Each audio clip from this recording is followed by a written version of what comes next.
Kalau kita tawakal ke Allahnya 100%, Allah nolongnya 100%. Dan ukuran persentase itu yang tahu cuma kita, karena di hati kita itu yang muncul. Ada satu titik keraguan berarti kurang dari 100%. Keraguan itu memperlambat datangnya pertolongan dan keajaiban dari Allah. Makanya aku tergantung prasangka hambaku kepadaku. Kenapa ada orang di zaman dulu tuh kayak dapat karomah, keajaiban-keajaiban dalam hidupnya. Kayak nggak mungkin terjadi secara logika dan ilmiah. Karena memang dia yakinnya ke Allah itu 100%. Apakah kalau kayak gitu kita nggak perlu ikhtiar? Perlu, tapi ikhtiar nggak ada hubungannya dengan keyakinan. Ikhtiar itu hubungannya dengan kewajiban. Allah yang suruh ikhtiar, tapi yakin berhasil apa enggak, itu urusan yang kedua. Urusan hati antara kita dengan Allah Subhanahu Wa Taala. Kayak kita minum obat, tentunya kita harus beli obat yang paling bagus, dokter yang paling recommended, yang spesialis. Oke, itu ikhtiar. Tapi kalau sampai hati kita terlibat dengan ikhtiar itu, meyakini bahwa kalau ini pasti sembuh, kalau ini kayaknya nggak ada harapan, soalnya dokter juga nggak ahli, berarti hati kita sudah terpaut dengan makhluk dan berarti sudah berkurang yakinnya kepada Allah. Saat itu kita tidak akan melihat keajaiban. Yang terjadi dalam hidup kita saat itu apa? Hal-hal yang ilmiah. Kenapa kita hanya ngalamin hal-hal yang ilmiah? Karena kita yakinnya kepada hal yang ilmiah. Kenapa ada orang yang ngalamin hal-hal yang sifatnya miracle? Karena dia yakinnya kepada mukjizat. Yakinnya kepada aun atau pertolongan dari Allah Subhanahu Wa Taala. Jadi bukan kita tidak berikhtiar, ini bab a'malul qulub, amal hati. Apakah hati kita yakin gak sama Allah Subhanahu Wa Taala? Dan Umar mendengar cerita itu semakin yakin sama Allah. Makanya nanti muncul kasus di zaman Umar tuh luar biasa. Ini presiden kalau imannya 100% ke Allah, ada masalah di negaranya tuh dia tinggal bilang ya Allah, beres tuh masalah. Jadi di Mesir waktu itu ada musim paceklik sampai sungai Nil tuh hampir habis tuh. Sehingga air sungai Nil nggak mengalir lagi ke ladang-ladang jagung, gandumnya orang-orang Mesir. Dan orang Mesir yang dulunya menyembah anak sapi betina mulai syirik lagi nih. Mulai berpikir, kalau kayak gini mah sama aja. Setelah Islam datang kita tetap aja susah, paceklik. Mending kita doa lagi ke nenek moyang kita, dewa-dewa yang dulu. Gubernur Mesir yang namanya Amr bin As waktu itu ngirim surat kepada Umar ke Madinah. Ya Amirul Mukminin, Mesir sedang diuji oleh Allah dengan kekeringan dan masyarakatnya hampir syirik. Kami mohon bantuan dari pusat, dari Madinah untuk membantu bagaimana mengatasi kekeringan di Mesir. Begitu surat itu sampai ke Umar bin Khattab, Umar menulis balik surat dalam bentuk doa. Bismillahirrahmanirrahim. Ya Allah, turunkanlah hujan untuk masyarakat rakyat Mesir. Dikirim ini surat ke Mesir. Waktu itu ibu kotanya masih Alexandria, belum Kairo. Dikirim ke Alexandria. Malam itu diambil sama Amr bin As. Pas dibaca oleh Amr bin As, Bismillahirrahmanirrahim. Ya Allah, berikan rakyat Mesir hujan yang mencukupi untuk mereka. Saat itu juga hujan turun. Sampai sungai Nil meluap dan menggenangi ladang-ladang jagung dan gandumnya orang-orang Mesir. Dan mereka bertakbir semuanya. Cuman ngirim surat doang dari Amirul Mukminin. Kan enak ya? Coba kalau kita hidup di zaman Umar. Ya Amirul Mukminin, saya belum dapat jodoh. Ya Allah, beri dia jodoh. Beres. Cepet banget loh. Ya Amirul Mukminin, dia nolak saya. Ya Allah, terimalah. Terima. Yang kemarin nolak, hari ini kenapa ya saya jadi serak sama dia? Gara-gara doa Amirul Mukminin. Ini artinya teman-teman, keajaiban dari yakin kepada Allah itu luar biasa dari kisah bapak tadi tuh. Kalau kita berbaik sangka kepada Allah. Kenapa nggak ikhtiar? Mungkin sudah ikhtiar bikin pengairan segala macam tapi belum berhasil. Yang kurang cuma satu, doa. Doa mungkin udah banyak tapi belum diijabah karena doa-doa mereka tidak seajaib doanya Umar bin Khattab. Belum lagi Umar berdiri di atas mimbar. Ini mungkin terkenal nih, kejadian dalam perang Qadisiyah kalau nggak salah. Umar lagi khutbah Jumat di Madinah. Kaum muslimin lagi berperang di Irak melawan pasukan Persia, perang Qadisiyah namanya. Irak Madinah tuh kan kalau naik pesawat sekitar 2,5 jam, 3 jam, jauh tuh. Jakarta Medan lah, jauh.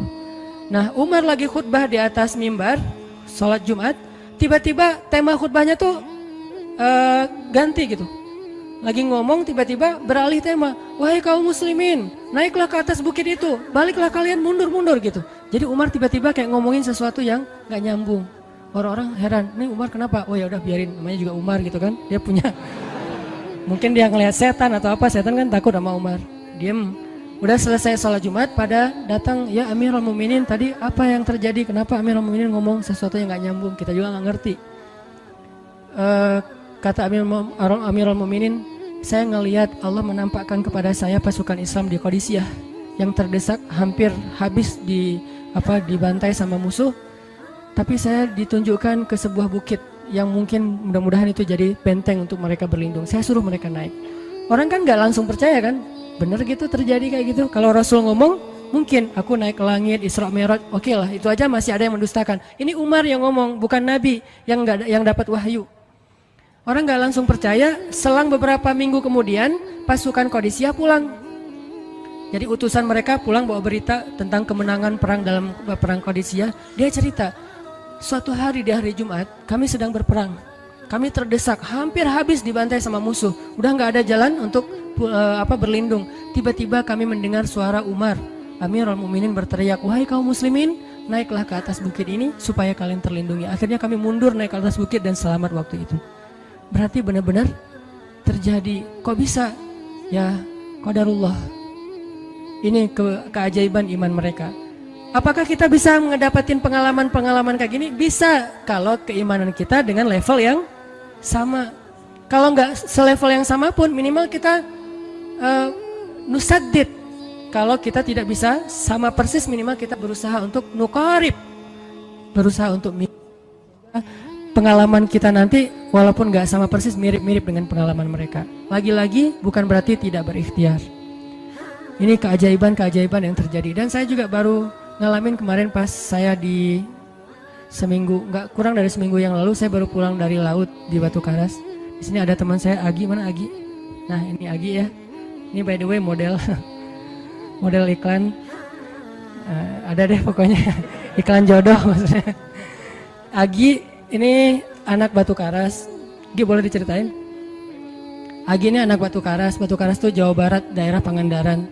Dari Bandung kurang lebih 6 jam perjalanan. Kalau lagi ada ombak saya suka ke sana nonton orang main surfing. Nggak main sih, main dikit-dikit tapi nggak jago. Nonton orang main surfing. Ketemu Agi. Agi nggak tahu tuh ya. 2 hari sebelum saya datang ke Batu Karas, dia sakit kayak demam gitu. Mungkin habis diputusin kali ya. Dia demam gitu, nggak enak badan, pengen pulang. Biasanya kalau nggak enak badan cuma dia tinggal di Jakarta, paling juga di kos-kosan. Tapi kali ini pengen pulang ke Batu Karas banget. Aduh, kenapa ya pengen pulang ke Basroh Batu Karas gitu ya.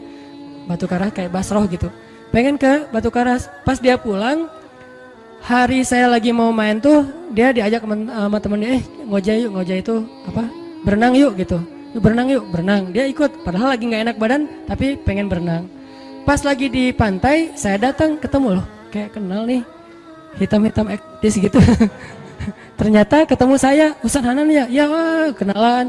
Ustadz saya tuh ketemu Ustadz kemarin di Maruya pas kajian minggu bulan yang lalu. Cuman karena jamaahnya banyak, saya nggak bisa ketemu Ustadz, nggak bisa salaman. Saya waktu itu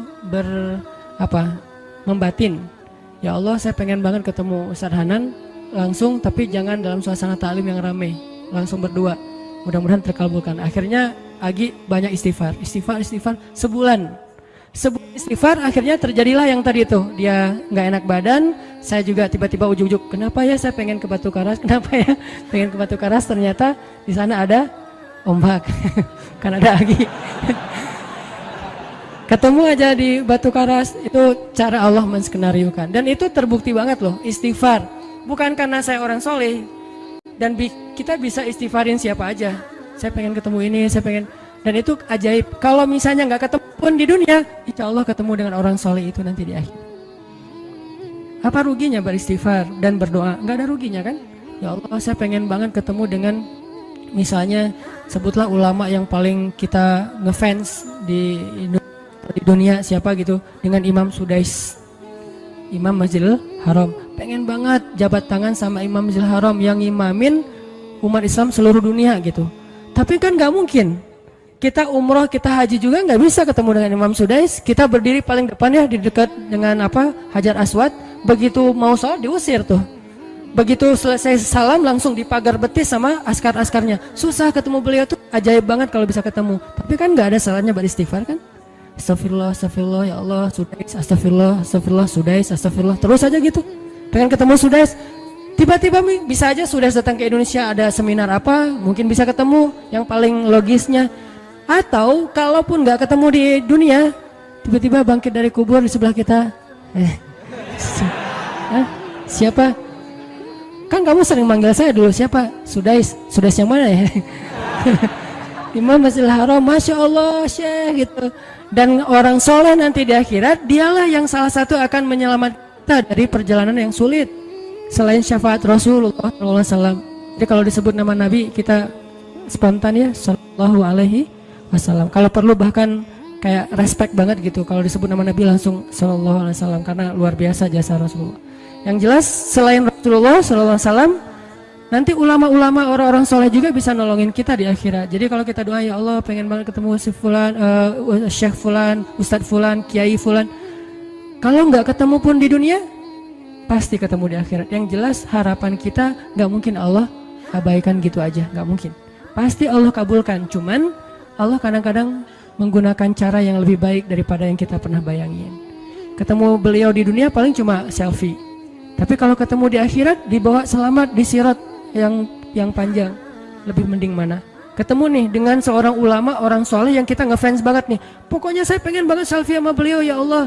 Apalagi kalau orang soleh itu followersnya banyak, misalnya ya 1.100.000. Sedikit itu mah, banyak model yang 17 juta, 19 juta. Pengen followersnya nambah kalau selfie sama beliau. Cuma nambah followers. Tapi kalau ketemunya di akhirat, nambah apa? Nambah derajat, naik level. Kita jadi selevel dengan masuk ke level beliau, padahal kita mah malahnya nggak selevel gitu. Kenapa? Karena dibawa sama beliau. Orang soleh itu kalau mau masuk surga, teman-teman nyari teman-teman yang mencintainya di dunia. Ya Allah, mana Fulan, dia mencintai saya di dunia. Ya Allah, mana Fulan, dia mencintai saya di dunia. Allah bilang, dia masih tuh di sidang, belum beres-beres, sudah sidang ke-30 misalnya. Kan sidang di dunia aja satu kasus berpuluh-puluh kali kan, gimana sidang akhirat lebih berat lagi tuh. Ya Allah, tolonglah dia, selamatkan dia, karena saya mencintainya selama di dunia karena Engkau. Akhirnya orang-orang soleh pada balik lagi. Dari surga, balik lagi ke padang mahsyar. Demi ngapain? Demi menyelamatkan orang-orang yang mencintai mereka semasa di dunia. Datang ke padang mahsyar, cari ke bagian informasi. Tolong dong yang namanya ini gitu, panggilin. Perhatian, Hanan At-Taki dipanggil sama Syekh siapa gitu. Saya dipanggil, datang aja. Mas, saya yang dipanggil, benar Hanan At-Taki? Ya, mana coba buktinya? Aduh, saya lupa bawa kartu nama. KTP misalnya. Nah, pasti tahu lah ya malaikat sama kita. Udah, masuk aja. Tuh ada yang nungguin di business lounge gitu. Jadi ada VIP lounge-nya gitu kan. Oh, saya boleh masuk VIP lounge-nya, masuk ke VIP lounge. Udah sampai di sana udah ada makanan segala macam, mereka lagi duduk. Kayak asa kenal nih, siapa ya? Dekat Hanan ya? Ya, wah kita sering ketemu dalam doa. Wah, akhirnya pelukan. Ada apa, Syekh? Yuk ikut saya ke surga, kan enak banget kan? Terus sidang saya gimana? Udah beres, diberes sama teman-teman saya di sana. Saya banyak teman di dalam gitu. Saya banyak. Beres kan? Di dunia aja bisa gitu, masa di akhirat gak bisa? Tapi dengan seizin Allah dan Allah ridho dengan kebaikan-kebaikan itu. Jadi nggak ada sia-sianya juga kita. Kan dulu saya pernah cerita yang Imam Ahmad bin Hambal kan, yang pengen banget ke Basrah, dan itu ternyata terjadi juga sama Agi. Dan terjadi juga sama salah seorang driver ojek online di Bandung. Baru 2 bulan yang lalu kejadiannya. Saya lagi datang ke markasnya Pemuda Hijrah, kita sering ada kayak rapat gitu di kantor. Markas kita namanya Masjid Al-Latif di dekat Gedung Sate. Datang dari pagi rapat sampai sore. Dan saya pakai baju baju main biasa, bukan pakai baju taklim.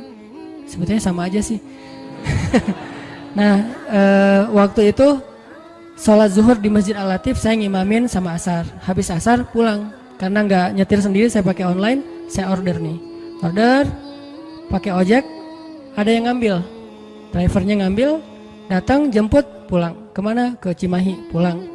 Di tengah jalan dia nanya, Mas sering sholat di Masjid Al-Latif itu ya? Saya bilang, ya lumayan, saya bilang. Iya itu masjid rame banget, anak-anak muda pada numplak di situ taklim. Siapa sih itu, ada imam muda, bagus suaranya gitu. Ntar jangan GR dulu. Muzammil, oh iya Muzammil, ya bagus tuh. Tadi udah GR, ternyata salah. Oh Muzamil, benar-benar Muzamil tuh suaranya bagus banget ya, anak ITB kan? Ya anak ITB ya. Kalau Mas di situ sering ngimamin juga? Ya sesekali sih saya bilang. Dia mulai curiga gitu. Suka ikut talim juga di sana? Ya kadang-kadang saya bilang. Kenal sama Muzamil? Ya lumayan, padahal murid sendiri kan. Lumayan saya bilang. Oh Mas kayak nggak asing nih. Mas tadi ngimamin sholat zuhur bukan? Ya saya bilang. Mulai curiga kan dia.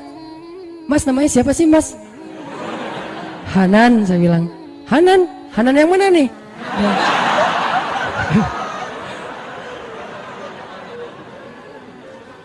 Saya bilang Hanan Taki. Wah langsung oleng dia mah.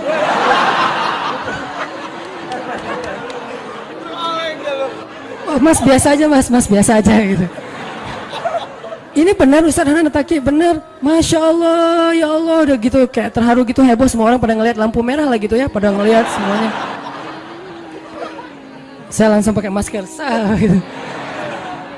Ustadz tahu nggak Ustadz, saya sebulan ini istighfar terus habis dengerin cerita Imam Ahmad bin Hambal yang ke Basrah, saya istighfar, ya Allah pengen banget ketemu Ustadz Hanan, tapi jangan ditaklim berdua, jadi bisa curhat-curhatan gitu. Ternyata Allah bikin skenario, saya order ojek online, dia ngambil, jadi ngobrol di jalan sampai ke rumah, akhirnya bertamu nggak pulang-pulang. Wah ini luar biasa cara Allah. Dan wallahi teman-teman, dan itu terjadi. Jadi udah 2 kasus nih yang saya alamin ya. Satu Agi, satu lagi yang ojek online tadi, dan dua-duanya hajatnya sebulan Allah kabulkan. Jadi kalau ketemu saya aja sebulan gampang, masa ketemu jodoh bertahun-tahun gak dapat ya? Gimana nih? Istighfarnya gimana nih? Nih terutama buat cewek-cewek nih, kalau cewek-cewek kan nggak bisa nyari, masa cewek kepo gitu kan nggak mungkin, pura-pura follow, nge-like, kok dia nge-like terus yang first like lah gitu, nggak mungkin kan, cewek kan agak-agak jaim, ya udah istighfar aja deh, banyak-banyak istighfar. Tiba-tiba ada yang kesandung jatuh di depan cewek, HP-nya jatuh, dia pergi, HP-nya nomornya, nggak penting sih ceritanya, pokoknya ada. Ada jalan dari Allah yang kita nggak ngerti nih, yang jelas bisa. Kita tinggal yakin aja sama Allah, istighfar, Allah yang kasih jalan. Walladzina jahadu fina lanahdiyannahum subulana. Pokoknya kalau kalian bersungguh-sungguh kata Allah di jalan kami, udah kami kasih jalan-jalan keluar yang subul, jamak dari sabil, banyak banget jalan keluar di sisi Allah. Yang penting kita jahadu fillah, berusaha di jalan Allah SWT.